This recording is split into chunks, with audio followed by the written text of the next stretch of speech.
Let me start with a nice introduction. Okay, so hi, this is Through the Periscope. I'm Ismael, Dabo, learning manager for East Riding College, and this is a session regarding different e-learning tools that we are using in the college that are quite engaging for students and tutors as well.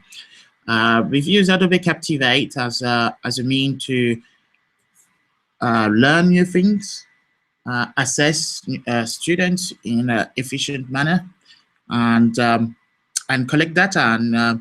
And we could see through the logs that the students are quite enjoying a good SCORM package. I'll go in details about that. And if you're not spending a bit of time and dedication on your creation, the logs are just falling down. So you need to have to place a bit of effort when building or creating your SCORM package, so that you have the best result and the best numbers of attempts if you have quizzes and questions and so on and so forth.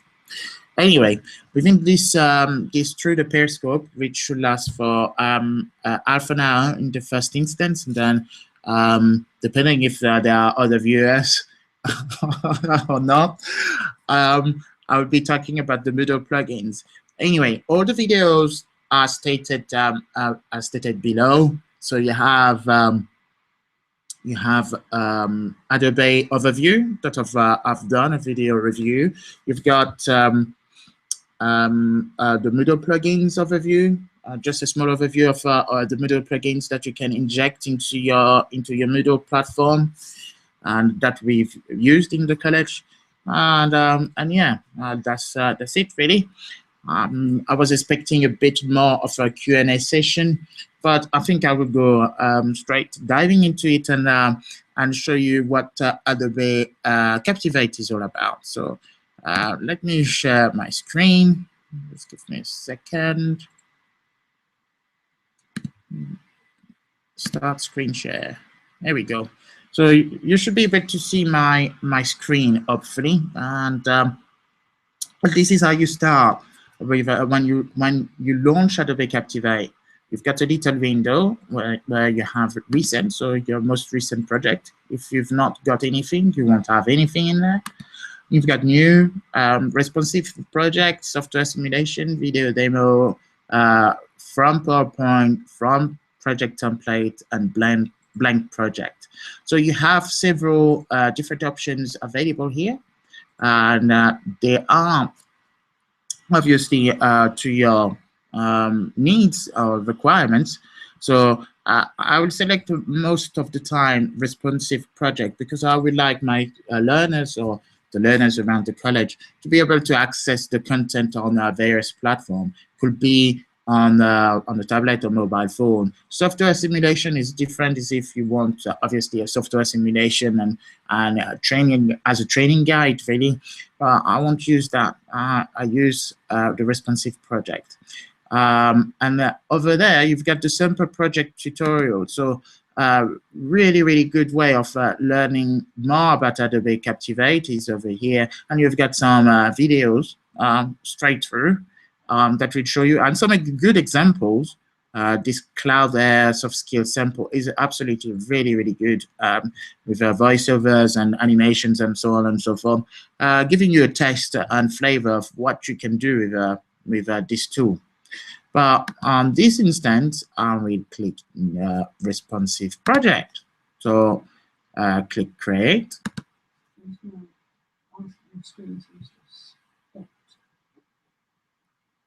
And let me verify that then.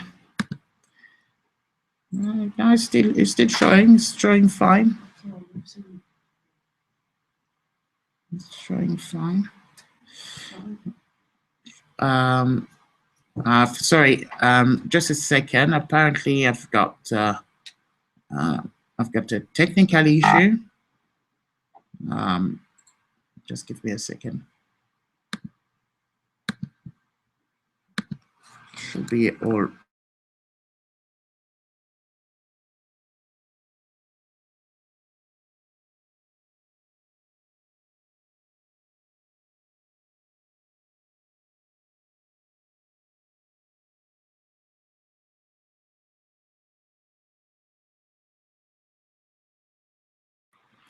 So sorry, I had a bit of a mishap here. Yeah. So I'll get back to where I was on here, and I was showing you this here.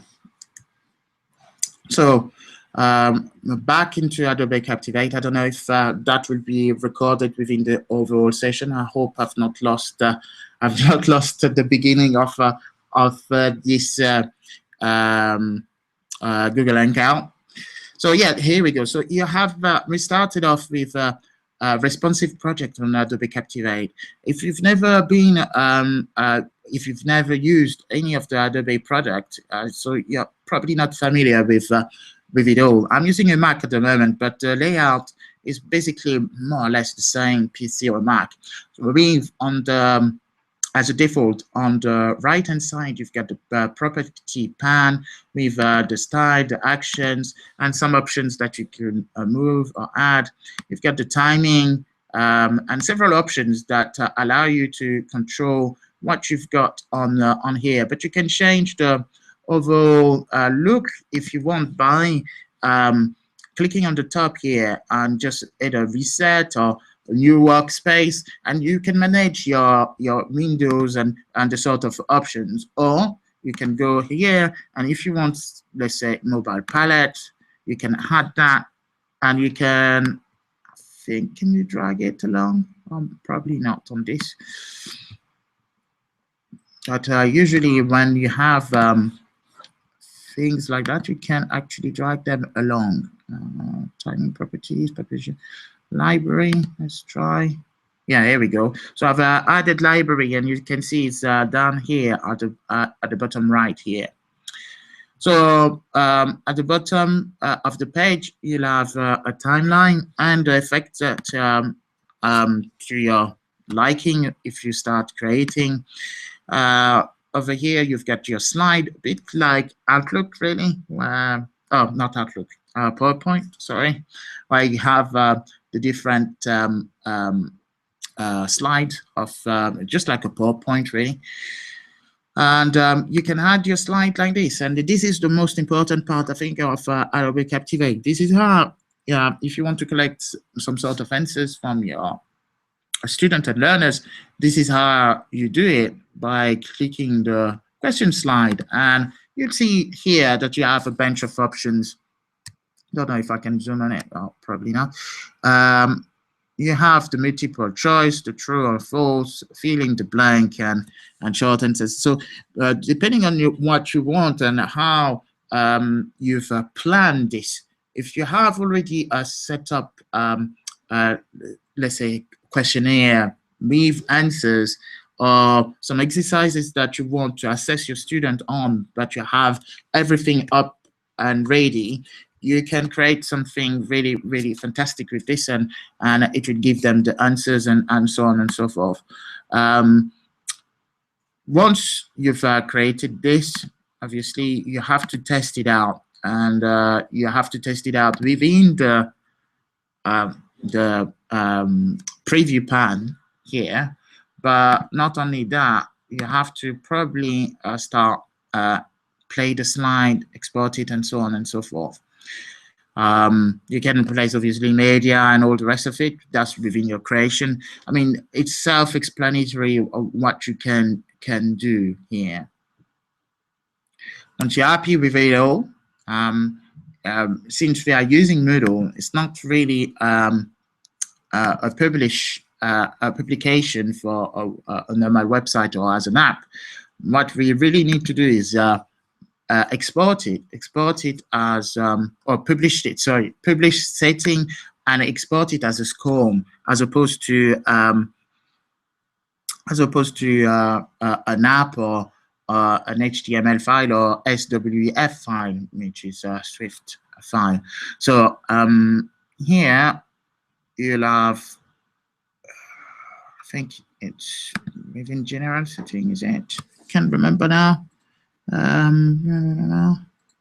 think it's here. Yeah. So within the quiz and the reporting, if you click on the quiz button here, you'll have the different option, and obviously the one we are interested in is Moodle. But you have, as you can see, several option if you have a dedicated server with a certain website or another platform rather than Moodle. It could be Joomla, it can be any sort of platform that you can think about, like WordPress and all the rest of it.